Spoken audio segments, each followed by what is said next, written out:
आज देवाला सुट्टी आहे. कृपया मंदिरात जाऊ नका. देव खूप बिझी आहे. त्याला साकडं घालू नका. जायचंच असेल तर जा एखाद्या अनाथ आश्रमात. तो तिथे लहान पोरांना हसवतोय. तुम्हीही हसवा एखाद्या कोमेजलेल्या फुलाला. आज देवाला सुट्टी आहे. तो भेटेल तुम्हाला हॉस्पिटलात प्रेमाने रोग्याला बरा करताना. तुम्हीही जा आणि हातभार लावा. मात्र आपली तक्रार सांगू नका, कारण आज देवाला सुट्टी आहे. तो दिसेल वृद्धाश्रमात आजी आजोबांचे डोळे पुसताना.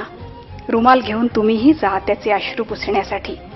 मात्र आपले अश्रू दाखवू नका, कारण आज देवाला सुट्टी आहे. तो बसलाय ट्रॅफिक सिग्नलवर खेळणी विकणाऱ्या मुलांच्या सुरक्षेसाठी. तुम्हीही जा हातात वह्या पुस्तकं घेऊन. त्यांना सुशिक्षित करा. मंदिरात जा हवं असल्यास, पण आज देवाला सुट्टी आहे. तो बसलाय अन्नाच्या कणात. उगीच अन्न वाया घालवू नका. जमलं तर एखादा घास द्या भुकेलेल्या माणसाला. तो आज त्यांच्यातच रमलाय. देवाचा वेळ वाया घालवू नका. त्याला भरपूर कामं आहेत.